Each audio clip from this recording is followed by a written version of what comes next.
Plus de 1000 personnes évacuées, des centres-villes inondés et des rivières dont le niveau ne cesse d'augmenter.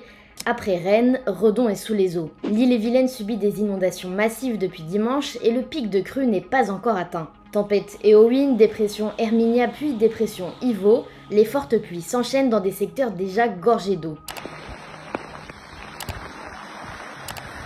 Ce matin, il n'y avait pas de l'eau au pied de la porte et là, il y a une bonne dizaine de centimètres, donc c'est un peu effrayant sur les prochaines heures. On ne sait pas ce qui va se passer. Mercredi 29 janvier, Météo France maintient 3 départements en vigilance rouge. L'Ille-et-Vilaine, la Loire-Atlantique et le Morbihan. 5 départements sont en vigilance orange. Le Calvados, l'Orne, la Mayenne, le Maine-et-Loire et la Sarthe. Entouré de rivières, de marais et d'un canal, le secteur de Redon est particulièrement vulnérable ce mercredi. La situation dans le quartier du port est critique et des barrages flottants ont été installés pour tenter de contrôler la montée des eaux. La Vilaine a envahi plusieurs rues du centre-ville et a atteint 5,39 mètres au matin, soit une hausse de 30 cm en 24 heures. Selon la préfecture d'Ille-et-Vilaine, depuis dimanche, plus de 1000 personnes ont été évacuées.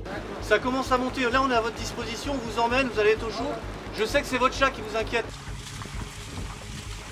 En fait la difficulté c'est de sortir les personnes puisque beaucoup en fait attendent le moment critique de ne plus avoir d'électricité. Ils essayent de rester au maximum avec notamment leurs animaux de compagnie et puis rester dans les conditions qui sont encore favorables. Mais souvent dès lors que l'électricité coupe, plus de chauffage, plus de lumière et là les gens commencent à paniquer davantage, donc on essaye d'anticiper cette phase. Aucune victime n'est pour l'instant à déplorer. À Redon, le Leclerc a été inondé et plusieurs établissements scolaires sont fermés jusqu'à vendredi. De nouvelles inondations sont également à craindre à Rennes, où une centaine de maisons et quelques dizaines d'immeubles sont sinistrés. À Guipry-Messac, à 50 km au sud de la préfecture, des dizaines de maisons sont également cernées d'eau. D'après Météo France, à Rennes, le cumul mensuel de pluie du mois de janvier dépasse aujourd'hui les 178 mm, une première depuis 1944.